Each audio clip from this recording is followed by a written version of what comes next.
All right, all right. Good evening, everybody. Welcome to the Echo Show. I'm your host Maui. It's good to see you. We haven't been on much lately. There's been a lot going on in the world, so it's nice to be back with you. Hope everybody's doing great out there in the virtual world. Uh, few things. First, as always, we do this in place of our season that we had planned. We had 4 shows planned throughout 2020, all of which have been canceled due to COVID-19. So it would mean a lot if you could donate to us. You don't have to gain access to our shows. All of our shows are completely free of charge. But if you feel so called, donate what you can at echotheatercollective.org /donate. That's about it in terms of our housekeeping. Not much information right now. I think we're in a bit of a low power mode, and we've done a lot of content lately, but everyone has to rest. So today, or tonight, I should say, I'm very excited about our guests. We're going to talk a little bit about work being done in 209, and specifically with the 209 scholarships. I've had the pleasure of sitting on that committee for the last 2 years, and so I'm going to have on some of the people involved with that.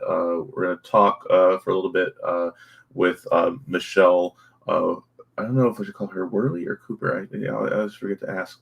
But Michelle Worley, who is one of the founders of that scholarship, a little bit about that. We also have one of this year's awardees of that scholarship. So very excited to talk to the both of them tonight.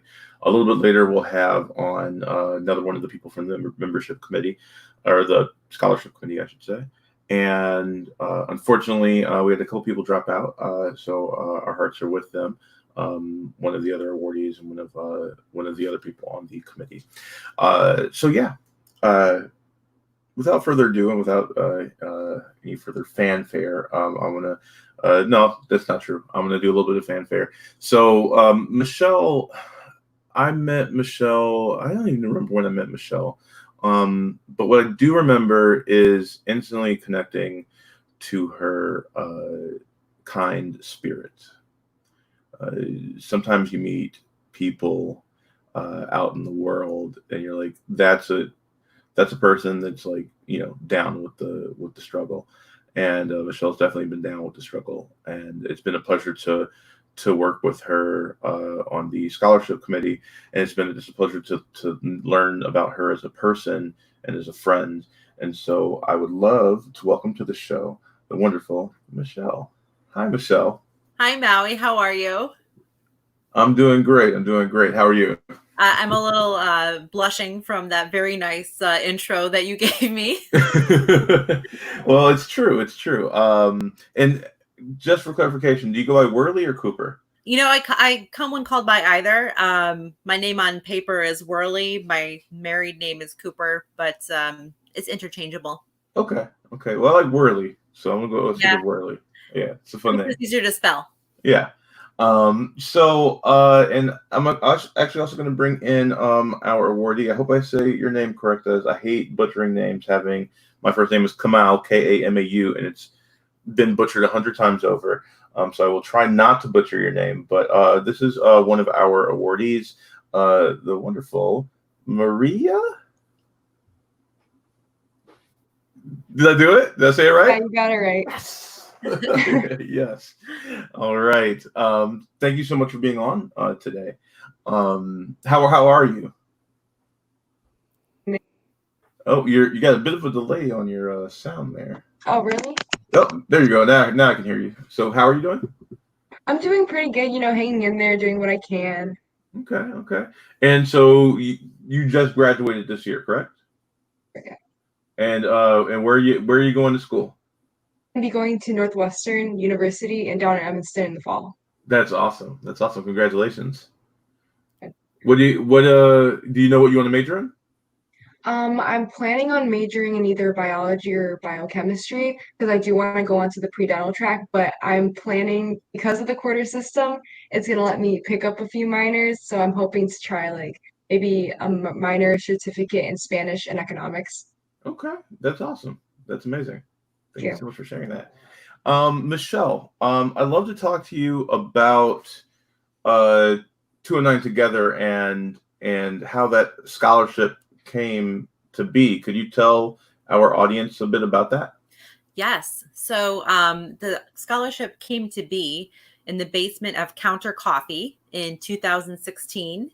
It was myself and Ned Wagner, who is actually on the board of District 209, Jerry Lorden, who is a wonderful gentleman who I believe was working at Fenwick at the time, and Ken Snyder. And basically, we were just talking about how the caliber of the student that's coming out of District 209, which is Proviso East, Proviso West, and Proviso Math and Science Academy, was just so high. And we wanted to know what we could do to create a bridge between all of our communities in Proviso and those schools. There's a long history of the towns within the district, particularly Forest Park, where I live, not necessarily being really entwined with their local high schools. And, we just, as the adults in the community at the time, and still, I guess, we wanted to know what we could do about it. And, one of the things we thought we could do was, help the kids with some of their school expenses. And so thus the scholarship program and 209 Together was born.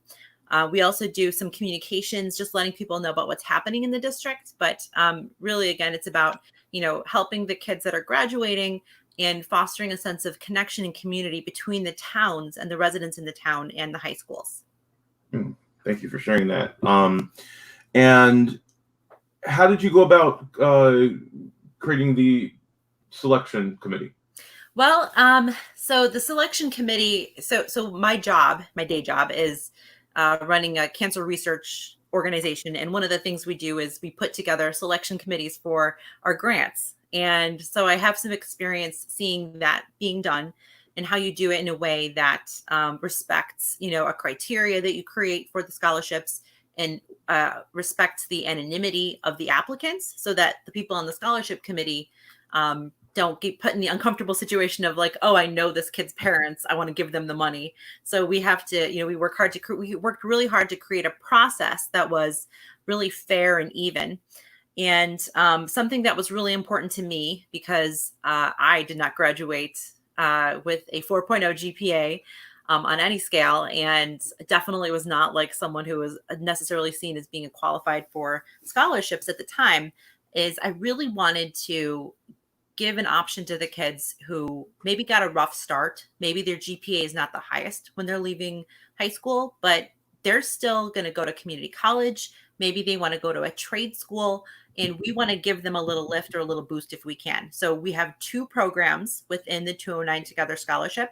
Persistence Pays for the students who have had really consistently excellent grades. And also the Overcoming Adversity for the students who maybe got, again, to a bit of a rocky start, but they're going somewhere and we don't want to leave them behind. Yeah, absolutely. And Maria, so did you went to East or did you go to PMSA? I went to PMSA. PMSA. Talk to me a little bit about PMSA, because I don't think people realize like the work that's happening at PMSA and like how excellent of a school it is. So I'd love to just hear a little bit about that. Walking into my freshman year, I was kind of like very reserved. I didn't really want to make new friends, go through the whole new process of like new classes, all that stuff. But I'm really glad that I was given that opportunity because like I'm so grateful for it. The people at PMSA are like phenomenal. You meet so many people there's so many different people from. Oh, your sound cut out there. Sorry? Your sound cut out for a second. You're back. I'm back? Yeah. Okay. You just meet a lot of different people with different interests and that make an impact in your life. And I've met some of my best friends ever that I will like always hold close to my heart there. And especially the faculty and the teachers, they're so supportive. They're the type of teachers that aren't just like teachers or friends in the classroom. It's in and out. They keep up with you. They make sure that you're doing okay. You got high school even afterwards too. Thank you for sharing that. And did you have any friends that won any of the scholarships as well? Anyone else that that won any of the scholarships? Yes, actually, like the other two people, because I won the persistence pays, and then my boyfriend actually won the overcoming adversity, Fernando Ortiz, and then a really close friend of mine, Lauren Coleman, won. I think it was the District 209 Together one. Oh The wow, one proviso award, yes. On Proviso. There you Yeah. go. Yeah. that's awesome. That's Yeah. that's amazing. And I want to make sure that people know about the donation things. I'm going to bring that up right now. So can you, Michelle? So part of the reason I had you on here is because I want to, shine a light on this scholarship fund, and so I'd love if you could talk a little bit about that. Absolutely. So we have typically raised enough funds to fund about 3 scholarships at each of the schools each year. And in addition, once you will win one of our scholarships, you can apply for a renewal each year for a $500 scholarship. So we have 9 awardees this year for $9,000. And then on top of that, we actually have 15 students who are still in college who have applied for the $500 scholarships. So we actually have a pretty big goal here for raising funds for the scholarship. I have some wonderful board members, including April Baker, who usually runs our Great Chefs event, which is our fundraiser.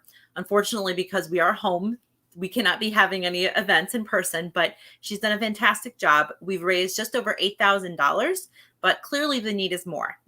We have a lot of wonderful students that we wish we could fund more of, and if anyone wants to make a contribution, this is entirely tax exempt organization, and your money is going directly into the pockets of students who really do need it for their college expenses.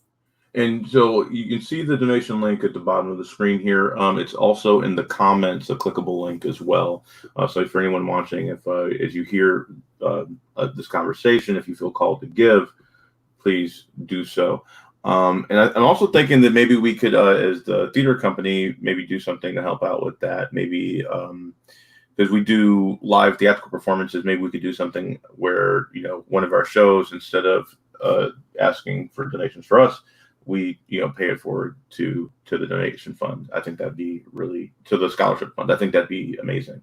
That is so generous of you. I mean, it would certainly be appreciated. I mean, there's Yeah. people like Maria and others that they just they give so much in their applications, and we just want to help them as much as we can. Yeah.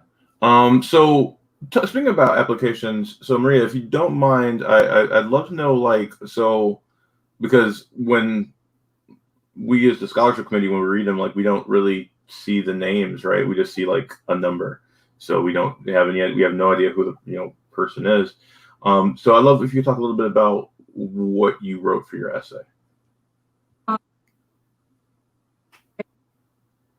So the way I grew up, and especially in a family, I am first generation, I'm a first generation college student. I'm also an immigrant, so I came here when I was very little, but my parents didn't really know the language. So I felt like that was a big part of my cultural identity, but not only that, but it's taught me a lot as a person, especially in America. And so I pretty much wrote about my upbringing and how I kind of had to grow up a little bit faster to kind of help out my parents a bit, but that has made me into the person I am today, and I would do anything to repay them for everything that they've done for me even before. Mm. So you said so you immigrated here. Where are you from originally? Oh, sorry. What was that? You're cutting out. Yeah, cutting out again. I don't know why it keeps doing that. Sorry, No, Ukraine. Oh, Ukraine. Okay. Yeah. Okay. Do you speak Ukrainian or Russian? I do speak Ukrainian. Oh, okay. Yeah. So I work for an interpretation company. My day job, I work, so I schedule interpreters. And so I have quite a few Ukrainian and Russian interpreters. Actually, most of the time when we have people asking for Ukrainian, they don't actually speak Ukrainian, they speak Russian. So Oh yeah. I always find that interesting. Yeah. So what was that? I don't know Russian that well, just Ukrainian. And so let's talk a little bit about District 209 just in general, because I grew up in Maywood, and I moved to Oak Park to go to high school, and I ended up actually moving back to Maywood for a short period of time. For half a year, I went to East, and and let me preface with like, Proviso East is not what it was then, but it always used to drive me insane. Just as an adult, as I grew older and older, hearing people talk about like, oh yeah, well, I need to move out of Forest Park soon, or I need to move out of Maywood soon, because my kids are getting close to high school age. Drives me insane.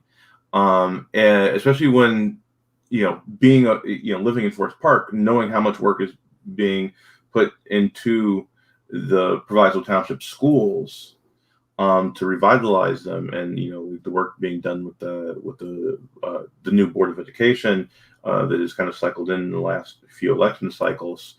So I'd love to hear, like, for you, Michelle, like, I'd love to hear a little bit about like just like the challenges of getting people to invest in District 209. And then Maria, I'd love to hear from you, like, if that stigma had any effect on your application process, or just even with like maybe friends that go to different schools. Oh, you go there, like, because like I got a lot of that in the half a year that I was at Proviso East, and like I was like, oh, I shouldn't be here. So like I desperately tried to get out of it and go back to OPRF. And the funny thing is, like, I didn't even do very well at OPRF. I did great in school when I was in Maywood. And as soon as I moved to Oak Park, my, academic career went down the drain. So Michelle, let's start with you. So the first time I was ever aware that Proviso East existed was when I met my friend Michelle, Little Michelle we called her because she was shorter than me, when I was in high school at Morton West. She actually lived in Maywood, and her parents figured out some way to send her to Morton West because they deemed it a better school. So the issue of, moving for schools or getting your kid out of, District 209 has a long history.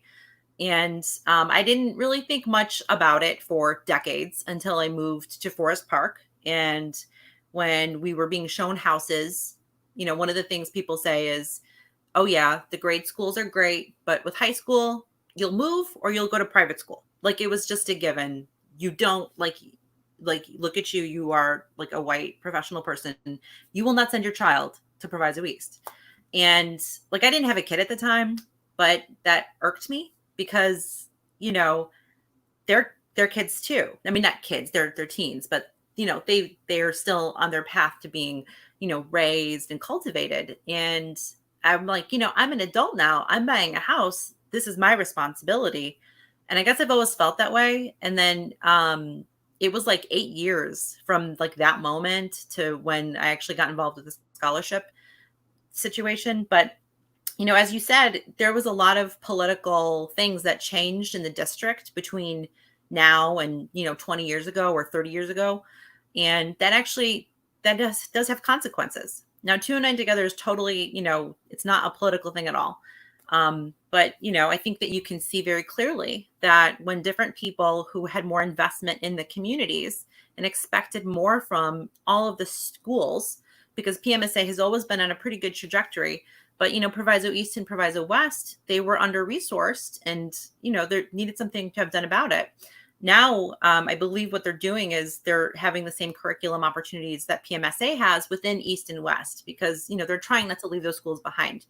And so I think your other question was, how do you get people to say, Proviso East is my neighborhood school and I'm sending my kids there because I'm doing that, unless we move out of state or something, which I don't think is happening. And the answer is, I don't really know.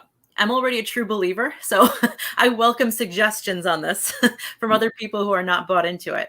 Right, because it's such a deeply rooted thing, right? Because like right now, right, this national conversation, which is turned back once again to race. And how do we deconstruct it? Well, like, how do we deconstruct these systemic issues? And like, I've heard people that are super liberal, super progressive, oh yeah, I'm down with the fight. And then you get to the subject of like the school, right? And their kids having to go to a school that is under-resourced, and is under-resourced because it has a large Black population, right? Like, let's not mince words. Yep. And then they're like, oh yeah, I can't send my kid there, and it's funny because like the words are one thing of like, oh yeah, I want to, invest in these communities and help, these people that have been marginalized. But then when it comes to action, it's like, oh no, I can't, I can't risk my kids though, Yeah. I think familiarizing people like me with the schools is really one of the things you got to do. You have to go walk the halls. And again, I'm Forest Park, so I'm more like East versus Proviso West is a great place too. But yeah, Proviso East is like a stately old gal of a building. They don't make them like that anymore. And I had the great privilege of having a tour of it last summer, I think, and Dr. Hardy was part of that tour.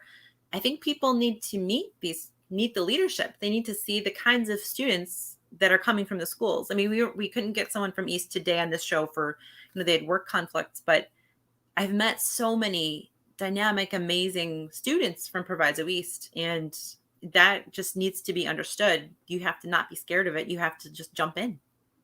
Yeah, it's funny because like I grew up like blocks from East, and I looked at East like it was a prison. Like in my brain, like going there for me was going to be a death sentence. And like looking back on it now, like I wish I went to high school at Proviso East. Like I wish I got to have my high school career there, because I don't know that I would have fallen through the cracks in the way that I did at Oak Park. Like Oak Park's a great school too, right? All these schools are great in their own respect, but being a person of color that went to that school, being a Black person that went to that school, that was having a very rough, family life, they were not equipped to help me in the way that I needed. Whereas like all my friends that went to East, like they had a wonderful high school experience, that I went to grade school with and went on to do amazing things. So even before, I think those things were, some of those, more political, higher level things were fixed. Just the experience of going to a school that is reflective of the culture, that I grew up with would have been nice. Maria, for you, as you said, like you immigrated here from Ukraine, and that's a largely homogenous society, right? So what was it like for you coming to like, this, melting pot? There's all sorts of people. Honestly, I wouldn't have it any other way. Like, I think the best thing about PMSA or Proviso in general is just like its diversity and like the voices that you hear from and the people that you can't, I feel like you can't learn real life unless you have like a physical representation of it. And so like I just wouldn't see myself in the same way at another school that may be like predominantly a different race, like specifically white. Yeah, but no, I've had my own experiences at all three schools. I did tennis at West, and I met a lot of people. And don't get me wrong, I came in with my own like stigmas, intimidations, but like playing with those girls about all their experiences and talking with them, becoming close with them, building relationships with them, like it just shows that a student, the school cannot break the student. It's the student that makes the most of their experience and like defines what kind of academic experience they're going to have, what they're going to do, and how they're going to succeed. Absolutely. Do you feel like being exposed to those stories and those narratives, like that had a profound impact on your development? Like, because right, high school is this wonderful period of who am I going to be? Like you're still cooking, and it's like this is like the final bake, and you have all these possibilities, and so I always think of things in terms of story. I'm a storyteller by nature. I love story. I love art and theater and storytelling, and so for me, I'm often thinking that like the first step to getting past these systemic issues is the sharing of story. Is for people to be able to tell their narrative on their terms, so that white people that are used to kind of controlling the narrative, being able to cede that power to someone that hasn't gotten a chance to tell their story. Well, here, please, like tell your story. Let me shut up and listen. So for you as a student in in this diverse integrated school, right? Like I just wonder, like, what was that like for you just culturally? Culturally, I was still trying to like figure myself out, and I was really intrigued by all these cultures that I saw, and I just wanted to learn more, honestly. And PMSA gave me the chance to do that because of how inclusive they were. And I mean, the Black History, we had assemblies for everything for Black History Month. Like we had an assembly for that, the Latin American like assembly, and these students would put on amazing shows, just like showing off their culture, and it made me, even though I am not necessarily able to represent myself through that culture, feel excited with them, and I wanted to like celebrate with them. That's so cool. I think there's something really to that because so I in Wharton West at the time, it was I think majority white, but we had a large population of like Latino students there, and so a lot of my friends were Latino and and there would be like there was like a we had a rock and Espanol dance one day, and we had all these things. So like coming out of high school and coming out of like eighth grade too, I felt like as at home in a lot of those cultures, almost as I felt like as a white person, I felt like a level of comfort. And I could tell that like as you move in different circles and you meet other people and you hang out with people of like other races, you're like, oh, this is different. I'm learning this because like you can get really isolated in the way of thinking that the way that you do things is the only way that things are done. And then if you really kind of like just are absorbed with other people, then you learn that there's lots of other ways. I think it's a wonderful experience to have that diversity. And it's very interesting. A lot of the applications we get, I don't think people always recognize that there's so many, that there's a large Black population in our schools, but there's also a very large immigrant population and from many different countries and continents. It's quite a melting pot, if you will. I don't know if that phrase is good anymore, but there's a lot of mixture of people. Yeah, I don't know if that phrase is good anymore either. I don't think so either. I've made a faux pas. Yeah, I said it earlier myself. It's a common phrase, and yeah, that's funny because like I think about the language I used 10 years ago, like most of that language I wouldn't use now, or the language I used 20 years ago, like or the language I used when I was your age, Maria. We were talking about like learning experiences when I was your age. I was very homophobic and transphobic, and as I grew older and was exposed to different stories, right, and learning to shut up and listen had a profound effect on me. Now most of my friends are genderqueer, like, and I wouldn't have it any other way, yeah, and it's weird too. The other thing I've noticed, let's go off on a tangent here for a second, is that the further I get into like activism spaces, like the more of like my white male friends have kind of like faded off, like just like stop keeping up with me as much. I don't know that it's intentional, but it's something that they're not necessarily invested in. So when I'm like now, instead of like always like, hey, let's hang out and watch comic book movies, I'm like, hey, let's hang out and dismantle the patriarchy, and they're like, oh yeah. I don't know if I'm really into that, So it's interesting. Yeah. So what was it like, Maria, to do your part of your senior year from home, like in quarantine and shelter in place? That must have been a weird experience. It definitely was. I had a feeling though as I was walking down the stairs on like the last day that like I wouldn't be back. I don't know why, but I like had a gut feeling that I had to like take in this last few steps that I would have on, the staircase I've been walking down for the last 4 years with my friends, And I mean the teachers made it a decent experience for what it could be because it is remote. It's not, it's not the same. But yeah, I definitely think that it took some time to kind of like be with myself and kind of like understand like, okay, what is my purpose for like my academics? What is my purpose for, being here, doing this, doing that? Like I kind of was like forced to be with myself, and I think a lot of us went through a lot of self-discovery during during this time, just because social interaction, which is what we all thrive off of. That's the one thing we didn't have. And so, yeah, I definitely think it was a weird experience, but I felt like it was needed, especially since I'm still going through that self-discovery, but I feel like I'm coming towards the end, or at least what may be the end for however many other self-discoveries I may have in the future. Yeah. I have another question for you, but first, one of our other committee members just popped in. She's in the green room right now, so I'm gonna bring her in. This is wonderful, Amy Vince Calvi. How you doing, Amy? Good. How about you guys? Sorry, I'm joining late. No, you're all good. How's the horse riding? It was so good. It was Good. hot but good. Good.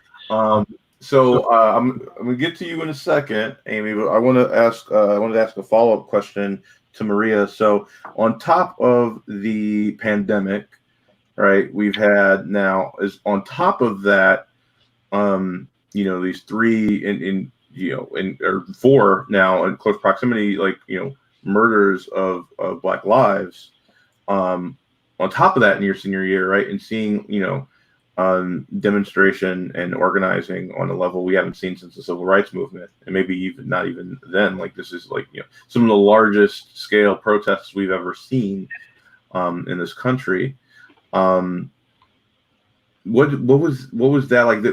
Were you able to talk about this with your classmates? Like, I don't understand. Like, because being virtual, I don't know. Like, if you guys get to interact socially over Zoom, as a classroom. Yeah, I mean, coming from at least more. Oh, you cut out there.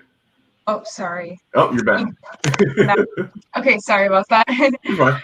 Say more of a predominantly white middle school to more of like an inclusive high school, or diverse high school. I kind of have because everything's on social media now, so it's kind of like I've witnessed everything that's going on in social media, and it's kind of like you can read the room and see that a lot of the kids are very vocal, and I advocate for them and I listen to them, and there's a lot of kids that are educating me on things as like a white person. I'm not, I'm still learning, and I'm being there to learn.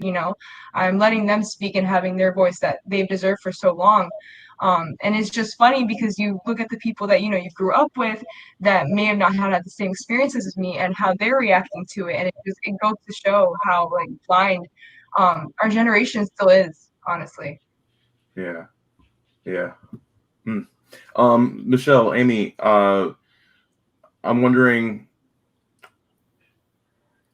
what do you see? Do you see what is happening now changing or evolving the scholarship fund in any way? Do you see there's a lot of conversation about re-examining our processes and how we do things. Do you see that being reassessed even within the scholarship fund, even though it's pretty new? Do you see in your minds any room for changes? It's always evolving. Every single year there's a tweak on it because we learn something better about how to do it better. And it's hard to say how it might evolve in light of the current reckoning we're having. We try to do it in an equitable fashion, but we know that we are always going to miss something. So I think to just keep the door open to making sure that we're hitting the spots is what we need to be doing. I think what we were concerned about almost at the beginning, way back when we started, was that we'd end up, that we'd ruin the criteria would be set up in such a way as to end up giving it to all the few white kids at the schools, as opposed to being a representation of the student body. But I think that what we've shown is that the process does bring forth a diverse representation of the students. That's at Proviso. So I think that that's good, but then there's always somewhere to go. I think the fact that we have so many applications that we can't fund, I think what we want to see is the rise of more scholarship programs, and for us to do something to elevate those, and get other, I know that there's some in town, there's some in the district. I think we need to do more to bring us together and make sure the kids are being connected to the resources. And that's one thing I know for sure we could do better. Yeah. Amy? Yeah. And I would just say, kudos to Michelle for setting up the scholarships from the very beginning. And I love how they embrace the different kinds of students. Those, the students that are the persistence pays, students that like Maria, is that how we pronounce your first name? Is it Maria? Is that Maria? Yes, Yeah. yes. I did that earlier. So it's really nice. I think, usually scholarships, when you think about it, they mostly, go to students like Maria that are, high achievers and have really high grade point averages. But the fact that we also have the overcoming obstacles, and then of course our extra for the extra students. I think that is such a great balance as far as the type of students that are getting these scholarships. But I completely second what Michelle is saying. And you know what this is like, Maui, when you read the applications, your heart just breaks. You want to give money to everybody that has applied. All of them are deserving, all of the students. And then I know I've spoke to Michelle about this in the past too. A little bit of my history where I was our daughter went to Proviso, and I was a research mentor for students at Proviso for a while and part of the PTO. And what I would love to see along with the scholarships is maybe some community support for these students once they actually get into college, so that there's just maybe, another someone to reach out to, like if homework is hard or, getting adjusted to. I think a lot of students, they might be the first in their family to go to college, and it's a huge adjustment. Freshman year, Maria, you'll find out. Freshman year is a very big challenge, and maybe their family members don't have the experience. And I think it would be great if our schools also provided just a little bit more support once they leave the district and go into college. I don't know how that would work, but that would be also part of my dream to see. Yeah. And I want to make sure that our viewers know. So we had two more guests who are going to be on the show because I know everyone here is talking about diversity, and you see we got like 3 white people on screen. but one of our the other. First of all, I'm on the scholarship committee too. So, but another person that was going to be on tonight was not feeling well. So she was not going to be able to be on. And then one of our awardees. So we had some black folk that were going to be on too. But unfortunately, they had to drop out, which is fine. We still want to be able to tell the story and whatnot and shine a light on it. But I don't want people to assume we're talking about diversity and not reflecting diversity and inclusion.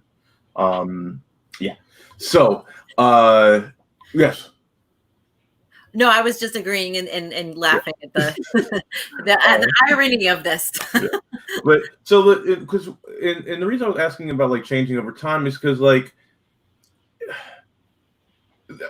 I don't know that like things like this should even have to exist, because every kid should be able to go to higher education. You know what I mean? Like this is a counteraction to an unjust system. Yep. This is a community doing what it can to try and help, some of the community members out to go to higher education if that's what they so desire. I didn't go to college. I didn't even, complete high school. I had to drop out and get my GED because of my family issue. That's why it actually means so much for me to be on this committee, because I've never been valued in that way. And so just being a part of that selection committee, and I think because of my experience in high school and my chance of not getting to go to college, I kind of look at the applications through a different lens, through my own personal lens. And so like the things that like delight me in the applications might not be the same as, someone else. And being in the room, and having those discussions. I remember last year, I was unfortunately not unable to be in the room this year, but last year when we, were having those discussions and just seeing like the different things that, people brought to the table, making sure that selection committee is also, inclusive and reflective of the body of students was very important too to you, which I thought was great. But my question, I guess, is, as we talk about like, how do we evolve? How do we change?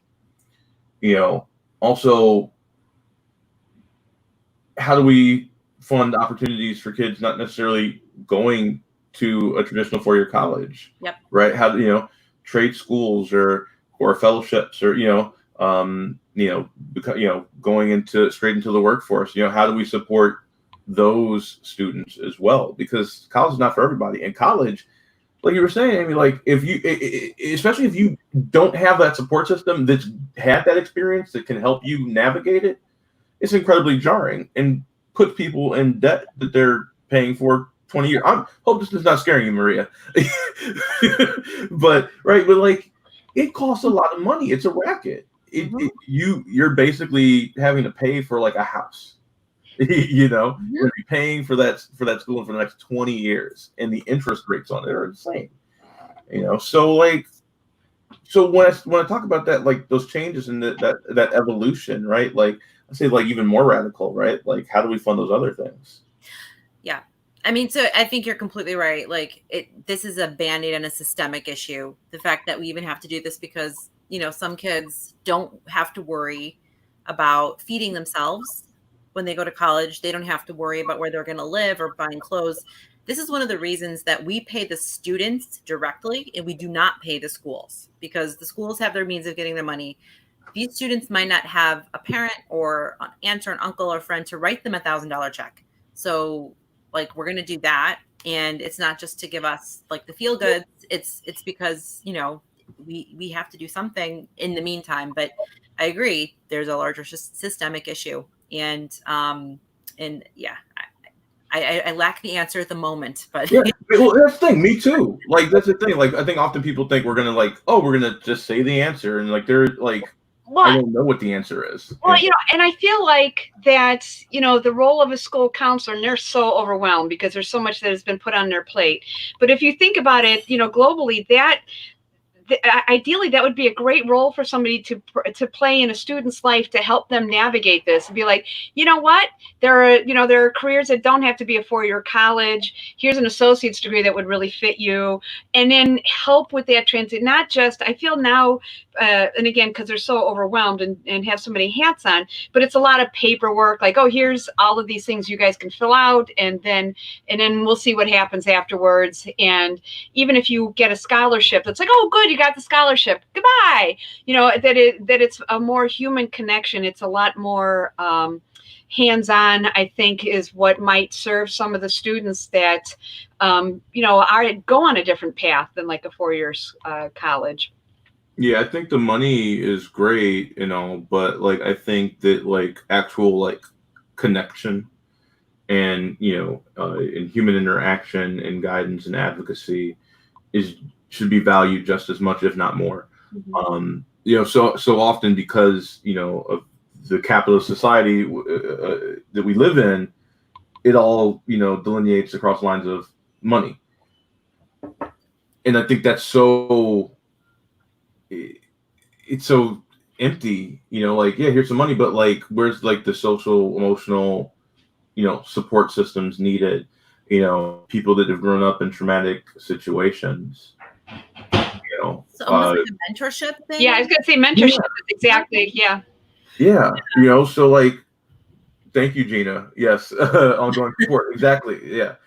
Gina asked if we already talked about how the scholarships have changed over time. We did talk about that a little bit, about how they've evolved and how they continue to evolve earlier in the video. So you can totally replay that. And if you have any thoughts or suggestions, for anybody that's watching, actually, if you have any thoughts or suggestions, feel free to throw them in the chat, or if you have any questions that I have not asked yet as well.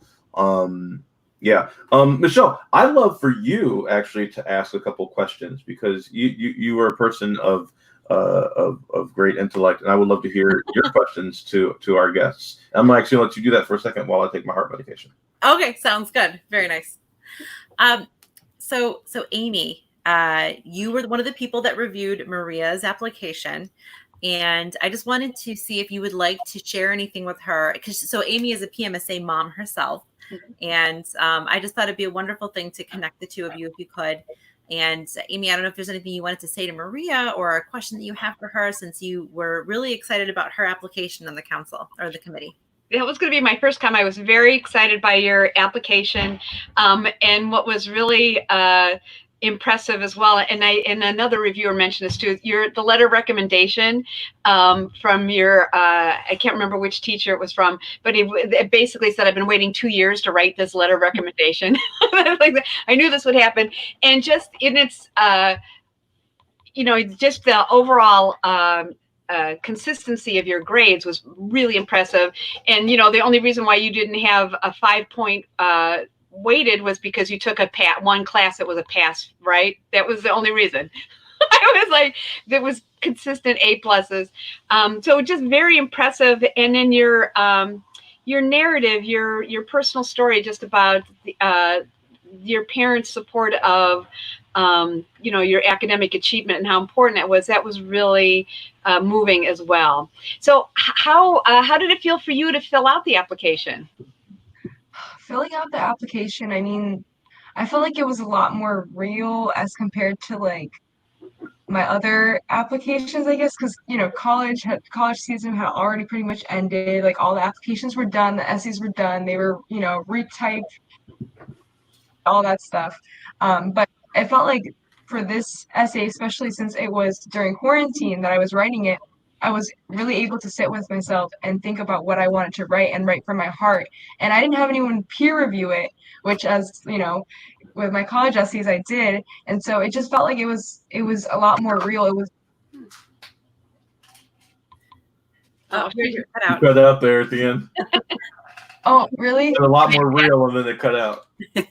Oh, I don't remember what I was saying. I think I was saying just a lot other essays, since I was writing it on the fly, and was just editing it by myself, and I was just sitting with myself and thinking and brainstorming. So it was kind of like all me onto a piece of paper. Well, it was nice because that really came through. I think when somebody writes from the heart like that I think that's what helped help it stand out as well.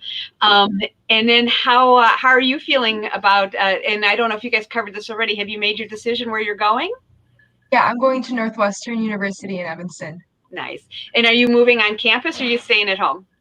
I am going to be moving on campus. We have to our first 2 years, but because of the whole Corona thing, I do have the choice, but I'm fortunate enough to be able to actually stay on campus.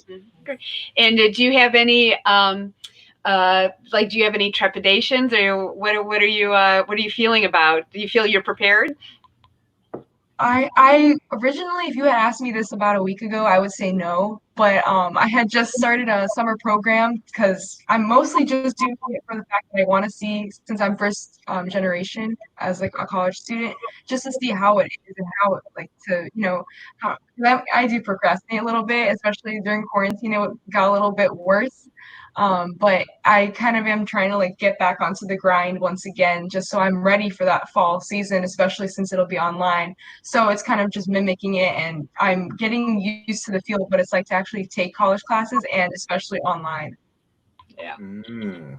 Well, I can tell you, my daughter graduated from PMSA in 2014, so before the IB program. But she felt she was very well prepared for college. So especially, and you did a research mentorship, right? And so especially the research mentorship program. So hopefully that'll be your case too. Hopefully. Yeah, absolutely. So what else do I want to ask? I had other thoughts, and then I had to go take my medication. I was like, I didn't take my heart pills. I have to go take my heart pills. I forgot it. I completely forgot what I was going to ask. Can I ask a question? Yeah, ask another question. That'd be great. So, we adults have assumed, like, this is how we can support you, we can help you. We have the idea of mentorship came up, and the human connection and the scholarship thing.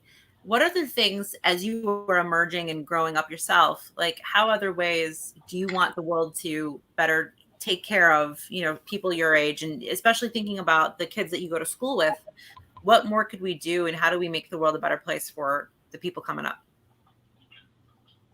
Oh, we can't hear you. Yeah, before you get too far. How about now? Yeah. Okay, I was going to say all the ideas that were stated were absolutely amazing. What really stuck with me was the mentorship idea, just because I think that with a really good support system, a student never feels alone. And I feel like also that reassurance is what every student needs, especially going into college. You know, there's such a big stigma that like you have to go to high school, then you have to go to college for 4 years, then if you want to, you know, become whatever it is, you can go to graduate school, but it's like not everyone has the same plan. And I think that um especially my generation, I guess, is put underneath that pressure that we have to go from point A to point B in this amount of time. But I think that having an adult to have like real conversations with about life, that like, you know, you don't sugarcoat it, you don't tell us that you tell us how it actually is. Okay, that life works itself out the way it does, you know? Yeah.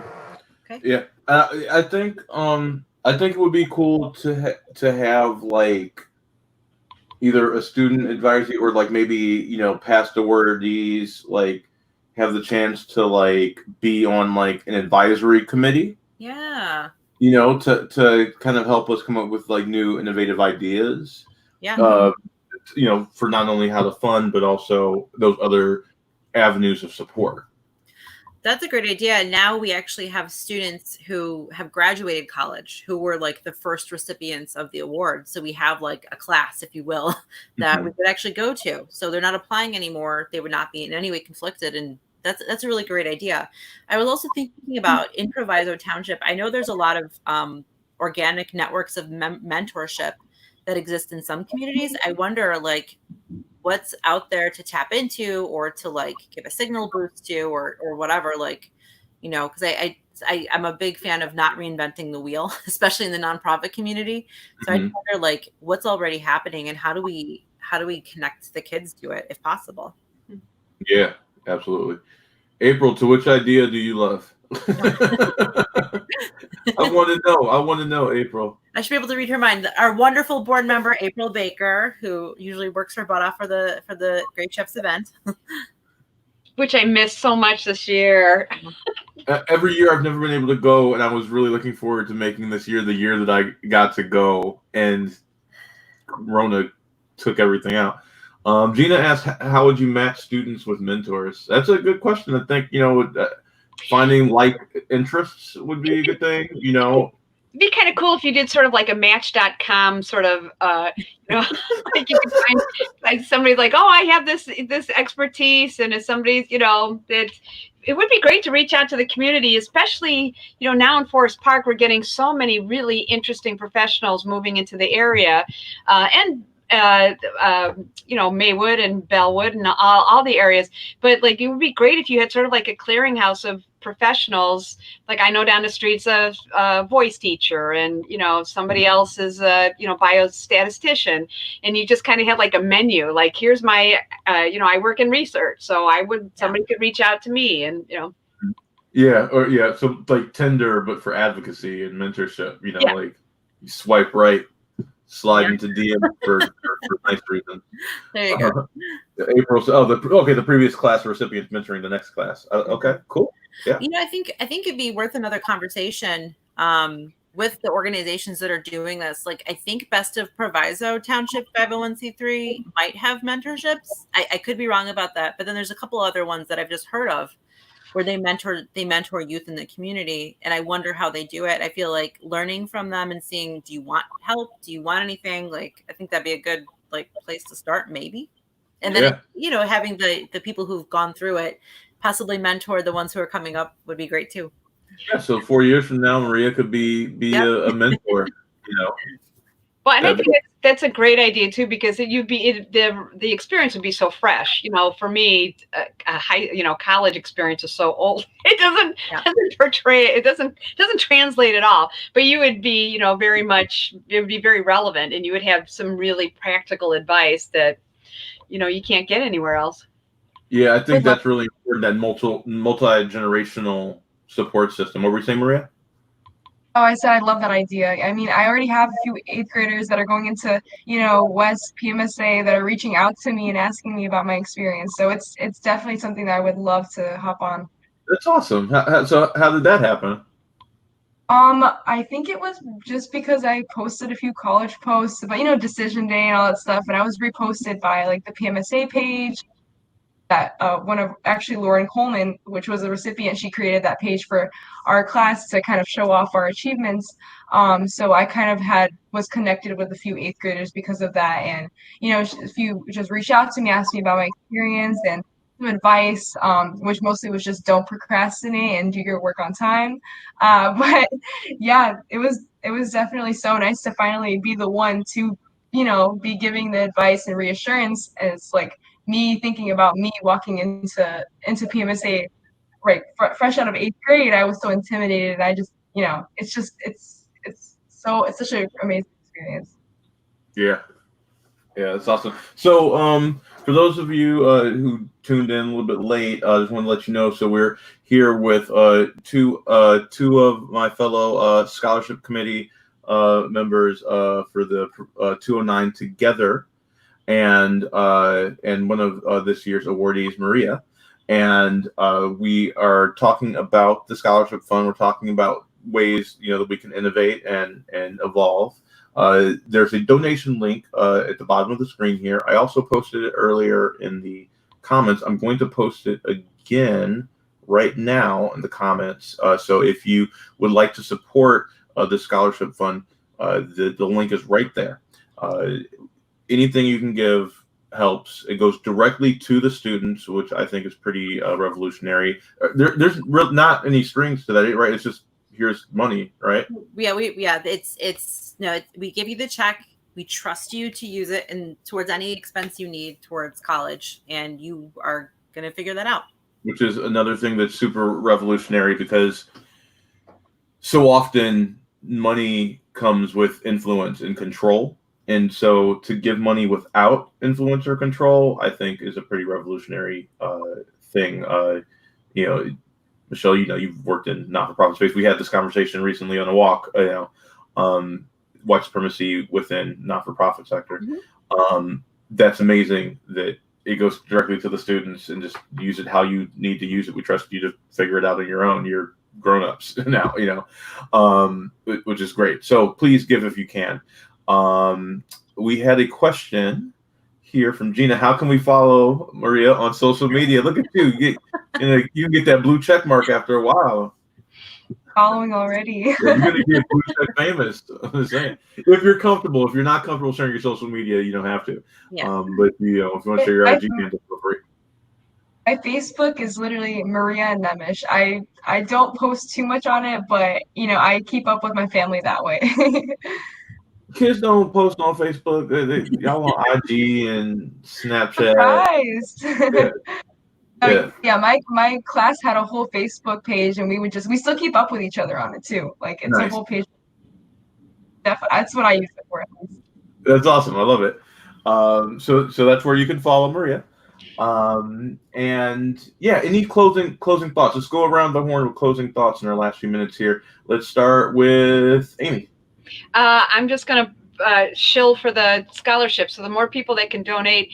And I think to keep the community, I think a lot of people, a lot of the parents that when we were parents with a student, as soon as your student graduates, you kind of drop out. And I think we have more ways to get the community involved, whether or not you have a student in the system. It's our schools. All of these are our schools. So donate and get involved. All right. I love it. Let's go to Michelle. Really following up what Amy said, all students are our students. We must protect them all like they were our own children, give them what we would give our kids, and make sure all of the education is equitable. And the scholarship program is an attempt to give them a little boost. So thanks to all of the donors, thanks to the selection committee members who make the job super difficult but satisfying to go through all of the applications.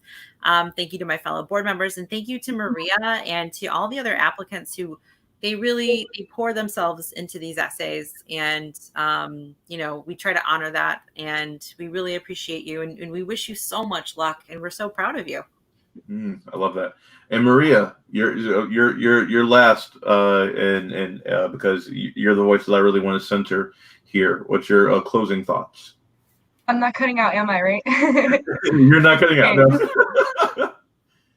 I honestly just want to say thank you to the entire selection committee from the bottom of my heart. It's I wish more students were able to feel the moment that I opened up that email and saw my award, that finally feeling like for all the hard work has paid off, and it's an amazing opportunity, and thank you from the bottom of my heart. That will definitely go towards some books that I need to get paid for. But yeah, I'll make you guys proud. That was awesome. Thank you so much for being here. I'm going to put you guys backstage. Feel free to hang out afterwards. After end of the broadcast, I can bring you back in, but I'm going to do a quick sign off here. Thank you, Maui. Thank you. So that was our show tonight. And yeah, it was really great just having that wonderful conversation with three amazing people. Like I said, one more time, please, if you can, bring it back up. Give. If you can, give. Investing in students, especially our students in our Proviso district, it means everything. It means everything. And like we said, this money doesn't go to a school or to like a stuffy board to decide what to do with the money. It goes directly into the pockets of those students.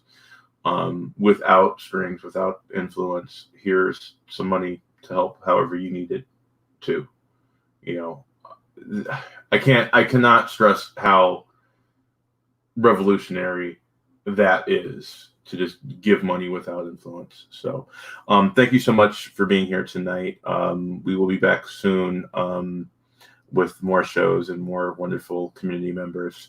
I'm Maui, and we'll sign off the way we always do, to wish that all of you and all things echo love. Good night.